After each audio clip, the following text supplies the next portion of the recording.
Assalamualaikum warahmatullahi wabarakatuh. Hamdan wa syukran lillah, amma ba'du.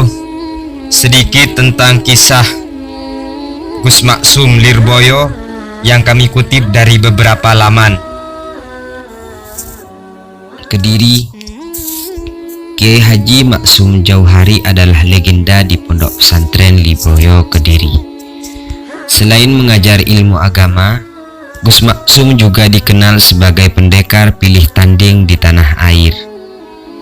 Meski jasadnya telah wafat pada tanggal 21 Januari 2003 silam, nama Gus Maksum masih disebut banyak orang hingga sekarang.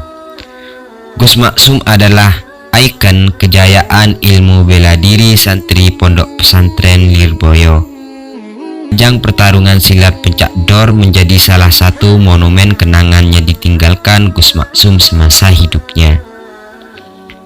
Gus Maksum adalah putra dari Kiai Haji Abdullah Jauhari di Kanigoro, Kediri. Usai menyelesaikan pendidikan dasar di SD Kanigoro, Gus Maksum melanjutkan pendidikan ke Madrasah Sanawiyah Lirboyo. Selebihnya sisa masa mudanya dihabiskan untuk berkeliling dari kota ke kota mencari ilmu silat. Salah satu tempat yang menjadi jujukan Gus Maksum belajar ilmu silat adalah Ahmad Fatoni, seorang pendekar di Rengas Dengklok, Karawang, Jawa Barat, yang beraliran Cikaret dan Cikalong. Di luar itu, Gus Maksum juga berburu ilmu kepada sejumlah kiai di Kediri, Blitar, dan Cirebon. Badrul Huda Zainal Abidin atau Gus Bidin, keponakan Gus Maksum yang disebut-sebut mewarisi ilmu silat pamannya, menyebut jika Gus Maksum adalah pendekar yang tak memiliki lawan di masanya. Rambutnya yang dibiarkan gondrong menjadi ciri khas Gus Maksum hingga dijuluki pendekar si rambut api. Konon rambut beliau bisa menjadi api, kata Gus Bidin. Media massa nasional kala itu pernah menulis pernyataan Gus Maksum yang menantang semua dukun santet untuk menyantet dirinya. Dan beberapa santri menyebut upaya penyantetan kepada Gus Maksum selalu gagal. Segala ilmu hitam tak akan mempan kepada dirinya. Hingga kini Gus Bidin masih menempati rumah kediaman Gus Maksum, tepat di depan Masjid Lama Pompes Lirboyo. Rumah itu tak banyak mengalami perubahan wajah selain penambahan beberapa ruang di belakang. Selain itu, keberadaan monyet-monyet yang dulu menempati halaman depan rumah Gus Maksum juga sudah tidak tampak. Penumpasan PKI. Di era penumpasan Partai Komunis Indonesia di Kediri dan sekitarnya, nama Gus Maksum berada di urutan teratas. Selain pembela pesantren dan Nahdlatul Ulama yang menjadi musuh ideologis PKI, Gus Maksum punya alasan khusus untuk mengangkat senjata dalam penumpasan itu.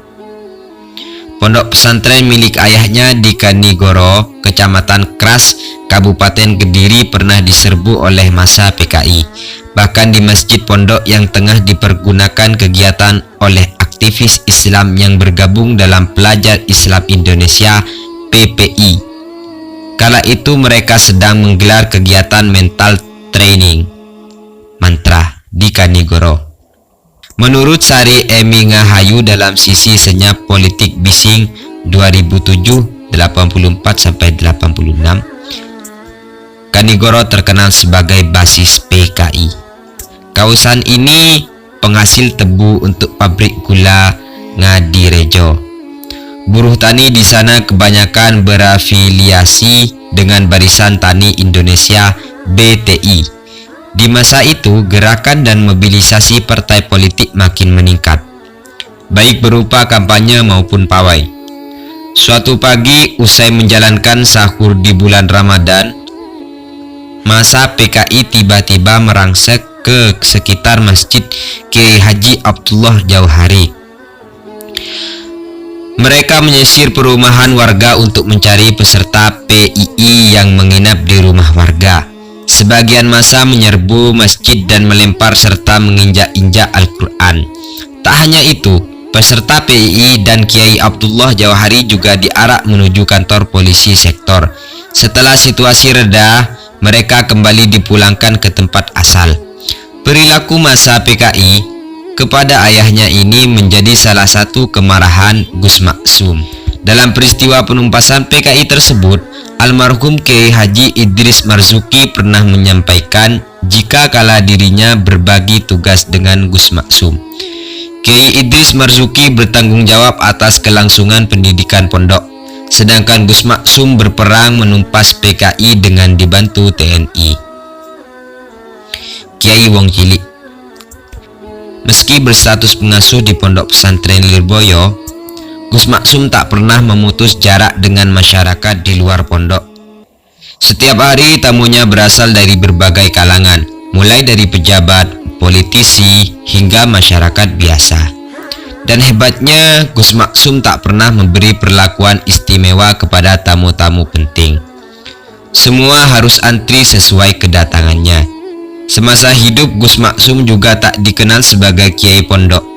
Alih-alih menjaga kewibawaan, Gus Maksum justru kerap keluyuran untuk berinteraksi dengan masyarakat di luar pondok.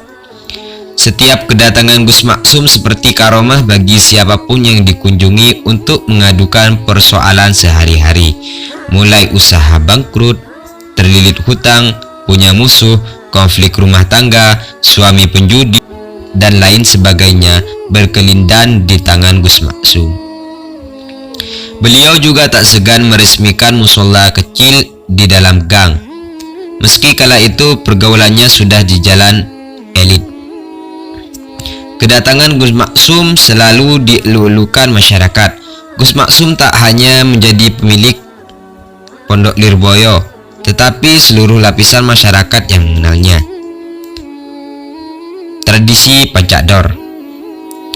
Perang tanding antar sesama pesilat adalah salah satu metode pengajaran Gus Maksum kepada santrinya untuk menguji tingkat penguasaan jurus yang diajarkan. Gus Maksum meminta mereka untuk perang tanding. Jadi itu semacam ujian, kata Gus Pidin. Hingga kini tradisi perang tanding ini masih dipertahankan oleh Gus Pidin sebagai pengajar silat yang menjadi ekstrakurikuler pendidikan Pondok Lirboyo. Hanya saja ajang Pencak Dor saat ini tak hanya dikhususkan untuk santri, tetapi terbuka lebar untuk masyarakat umum. Semua pendekar pencak bisa naik ke atas gelanggang untuk beradu silat dan saling menjatuhkan. Satu-satunya peraturan yang dibuat penyelenggara pertandingan adalah di atas lawan, di bawah kawan. Artinya, tak boleh ada dendam di luar gelanggang, meski sebelumnya terlibat adu jotos yang sangat keras. Itulah pencak yang diajarkan Gus Maksum. Sekian sedikit tentang kisah Gus Maksum si rambut api Lirboyo yang saya kutip dari beberapa artikel. Apabila ada salah tutur kata dan penyampaian, kami mohon maaf, karena kami hanya sebatas ingin berbagi pengetahuan. Sejatinya manusia tempatnya salah dan lupa. Semoga kita sama-sama mendapat barokahnya. Wassalam. Sekedar mengingatkan bagi yang belum subscribe, mohon di subscribe dan jangan lupa tekan tombol loncengnya.